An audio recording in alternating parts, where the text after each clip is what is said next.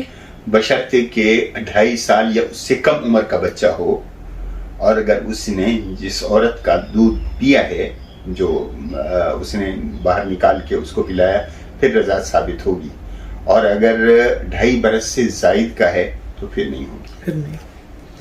جی Altaf Khan Abu Dhabi سے، make up والی دلہن تیمم کر سکتی ہے یا وضو کرنا پڑے گا؟ جبکہ وضو کرنے میں سارا میک اپ خراب ہو جائے گا، جس پر وقت اور پیسہ دونوں لگے ہوتے ہیں۔ دیکھیں جی، 2 صورتیں ہیں تیمم کے جواز کی۔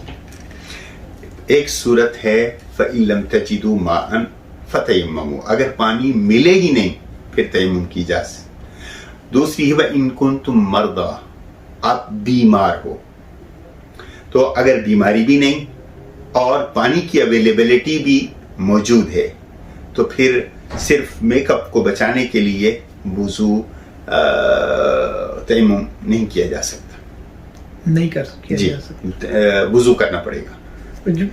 اس صورت میں جو یہ میک اپ والا، اس صورت میں وضو کرنا پڑے گا۔ جی جی بالکل، وضو کرنا پڑے گا، دھونا پڑے گا۔ جی عبداللہ کیماڑی کراچی، کیا سوموار اور جمعرات کا روزہ رکھنا سنت ہے؟ سنت سے ثابت ہے، یعنی یہ سنت سے ثابت ہے۔ ان دونوں دنوں میں، ہفتے میں اگر کوئی 2 دن کا معمول بناتا ہے تو یہ سب قابل اجر اور ثواب، اور اللہ کے رسول علیہ الصلوۃ والسلام نے اس کی اجازت دی ہے۔ جی وحید خان صاحب پوچھتے ہیں، توحید ربوبیت، توحید الوہیت، توحید الوہیت، الوہیت جی، توحید الوہیت اور توحید اسماء صفات سے کیا مراد ہے؟ جی توحید ربوبیت یہ ہے کہ اللہ وحدہ لا شریک کو رازق مانا جائے، کہ ہماری پرورش اور پالنہار صرف اللہ کی ذات ہے، جیسے اللہ نے فرمایا الحمدللہ رب العالمین، رب العالمین وہی ذات ہے، پالنے والا، پرورش یعنی پالنے کے جتنے انتظامات یا جو نعمتیں ہیں وہ اللہ کی طرف سے ہیں، اس بات کا عقیدہ رکھے۔ پھر نعمتوں کے بعد، ان نعمتوں کے استعمال کے بعد وہ نعمتیں اس کے اندر کام بھی کرتی ہیں، یہ بھی اللہ کے اختیار میں ہے۔ اور توحید الوہیت یہ ہے کہ ایک اللہ کو عبادت میں رکھنا اور اللہ کے ساتھ کسی اور کو شریک نہ ٹھہرانا، سجدہ ہو، رکوع ہو، قیام ہو، یا جتنی بھی عبادت کی صورتیں ہیں اس میں صرف اللہ کے لیے عبادت کرنا۔ سجدہ ہے تو صرف اللہ کے لیے، رکوع ہے تو اللہ کے لیے، روزہ ہے تو اللہ کے لیے، نظر نیاز ہے تو اللہ کے لیے ہے، تو یہ ہے توحید الوہیت۔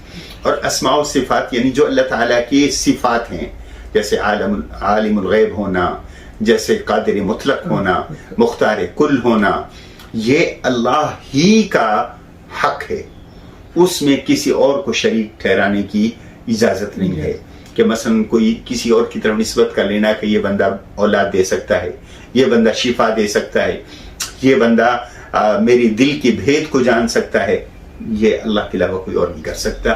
یہ ہے یہ جتنی بھی صفات اللہ نے بیان کی اپنی قرآن کریم کے اندر، تو ان سب صفات میں اس ہستی کو وحدہ لا شریک سمجھنا کہ کوئی دوسرا اس میں شریک نہیں۔ جی محمد ابراہیم صاحب ہیں ملتان سے، ان کا پہلا سوال ہے، میت کو احصال ثواب کے لیے جو ہم حافظ صاحب کو اور بچوں کو قرآن خوانی کے لیے بلاتے ہیں، کیا اس سے میت کو ثواب پہنچتا ہے؟ اگر تو وہ پیسوں کے لیے نہیں آئے، اگر وہ صرف کھانے کے لیے نہیں آئے، اگر لالچ کر کے وہ آئے ہیں کہ آج سیٹھ صاحب، چودھری صاحب، سردار صاحب کے عزیز کا ختم ہے تو پیسے ملیں گے، چلو جاتے ہیں، تو ایسا تو ثواب نہیں ہے۔ ثواب اخلاص کے ساتھ، کوئی محبت کے ساتھ اللہ کے پاک کلام کی تلاوت کرے، اور چونکہ تلاوت عبادت میں ہے اور اس عبادت کے بعد جو اللہ کی طرف سے ثواب ہے، اور اس انسان اس کی نیت کر لے کہ اللہ فلاں کو پہنچا دے، تو یقیناً ثواب ہوتا ہے۔ لیکن پروفیشنل انداز سے یہ کام کرنا یا خاص لوگوں کو بلانا جن کا کام ہی یہی ہو، تو وہ ٹھیک نہیں ہے۔ جی انہی کا ابراہیم صاحب کا دوسرا سوال ہے، مرنے کے بعد کی زندگی کے بارے میں مرنے والے کا نیک عمل دنیا میں رہ جاتا ہے، کیا وہ ہمارے لیے دعا کر سکتے ہیں یا نہیں؟ برائے مہربانی رہنمائی فرمائیں۔ دعا کر سکنے یا نہ کر سکنے کا ان کو نہیں، زندوں کو حکم دیا گیا ہے کہ وہ مرنے والوں کے لیے دعا کریں، حتیٰ کہ اللہ کے رسول علیہ الصلوۃ والسلام کے لیے بھی ہمیں اور آپ کو کہا گیا ہے کہ ہم درود پڑھیں حضور صلی اللہ علیہ وسلم پر۔ اور درود پڑھ کیا ہے؟ وہ اللہ سے رحمت مانگنا ہے۔ اللہم صلی علی محمد صلی اللہ علیہ وسلم، اے اللہ تو رحمتیں بھیج اپنی۔ تو اسی طرح رب ارحمہما کما ربیانی صغیرا، اے ہمارے رب تو ان پر رحم فرما۔ ہاں البتہ شہید کے بارے میں آتا ہے کہ وہ خواہش کرتے ہیں کہ کاش کہ جو نعمتیں اللہ تو نے ہمیں دی ہیں ہمارے ان لوگوں کو پتہ چل جائیں جو ابھی دنیا میں زندہ ہیں کہ کس قدر اللہ تو نے انعام دیا ہے ہمیں، تاکہ وہ بھی اس راہ پر آئیں۔ اس حد تک ہے۔ باقی قیامت کے روز اللہ شفاعت کا موقع دیں گے، جیسے حفاظ قرآن کو یا جیسے انبیاء کرام کو اللہ تعالیٰ شفاعت کا موقع دیں گے۔ وہ شفاعت بھی بنیادی طور پر دعا کی ہی ایک صورت ہے۔ وہ روز قیامت اللہ تعالیٰ احساس ہے اللہ کی طرف سے، وہ اللہ اپنے نیک بندوں کو دیں گے۔ اچھا، ان کا تیسرا سوال ہے، میت کو ایصال ثواب پہنچانے کا اسلامی طریقہ بتائیں۔ بس یہی ہے کہ کوئی ایسا کام میت کے لیے کیا جائے کہ جو اللہ کی مخلوق کو بھی فائدہ پہنچتا رہے اور اللہ کی مخلوق کو فائدے کی صورت میں میت کو اس کا ثواب ملتا رہے۔ مثال کے طور پر کہیں پہ پانی کی ضرورت ہے، کوئی کنواں، کوئی ٹینک لگوا دیا جاتا ہے، تو جب تک اللہ کی مخلوق فائدہ اٹھاتی رہے گی اس کو بھی ثواب۔ کوئی اسکول، کوئی مدرسہ، کوئی مسجد کوئی بنا دی جاتی ہے کہ جس سے اللہ کی مخلوق کو فائدہ پہنچتا رہے، تو اس سے بھی اس کو فائدہ پہنچتا رہتا ہے۔ اس کے لیے ہمیں نیت کرنی پڑے گی کہ کوئی فلاں شخص کے لیے یا جی ظاہر نیت کے ساتھ، مثلا ایک آدمی فوت ہو گیا، اس کے بچے اپنے والد کی ایصال ثواب کی نیت سے کوئی ادارہ قائم کرنا چاہتے ہیں یا کوئی دینی کام یا اللہ کی مخلوق کے فائدے کا کوئی کام کرنا چاہتے ہیں جو جائز ہے، تو اس سے یقیناً اس کو ثواب ملتا رہے گا۔ جی، محمد شبیر صاحب ہیں امریکہ سے۔ محترم مفتی صاحب، میں نے حال ہی میں منی کا کام شروع کیا ہے، یعنی یہاں پر $US لے کے پاکستان روپوں کی واپسی کرتا ہوں۔ دوسرے لفظوں میں اسے منی لانڈرنگ کہا جائے تو بیجا نہ ہوگا۔ برائے مہربانی بتائیں ایسا کام جائز ہے یا ناجائز؟ مسلمان کو جہاں پہ وہ رہ رہا ہو وہاں کے قاعدے اور قانون کو ضرور خیال رکھنا چاہیے، ایسا کام نہ کرے کہ جس سے مسلمان ہونے کی حیثیت سے اسلام پر حرف آئے۔ ٹھیک ہے، تو شرعی مسئلے سے ہٹ کر ایک قانونی مسئلہ ہے، تو قانونی کو شرعی مسئلے میں گڑبڑ نہیں کرنا چاہیے۔ شریعت یہ کہتی ہے کہ اگر آپ جس جگہ رہ رہے ہیں اور وہاں کا قانون شریعت کے اصولوں سے متصادم نہیں ہے تو اس کو فالو کرنا ہوگا جہاں پہ ہم رہ رہے ہیں، اور جہاں کا آئی ڈی لیا، جہاں کی رہائش لی ہے، تو یہ ایک طرح کا معاہدہ ہوتا ہے اس ملک کے آئین اور قانون کے ساتھ کہ ہم پاسداری کریں گے، اس لحاظ سے پاسداری کرنا چاہیے۔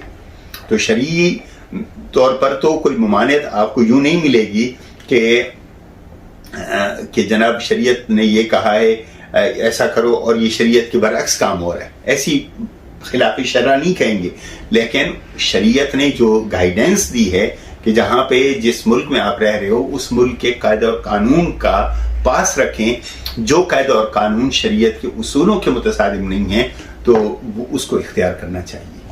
تو میں سمجھتا ہوں کہ اس بات کا خیال رکھنا چاہیے، ایسا کام نہ کریں جو بعد میں مسلمان کے لیے سبکی کا باعث بنے اور اس کا الزام اس کے مذہب پر آئے، تو وہ نہیں کرنا چاہیے۔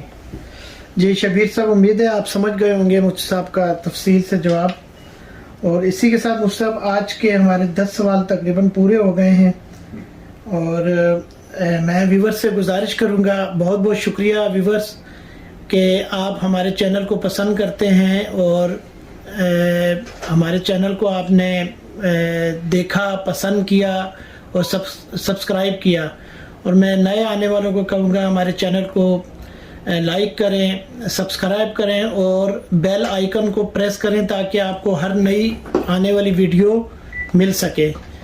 تو مفتی صاحب اسی کے ساتھ شکریہ. السلام علیکم ورحمۃ اللہ.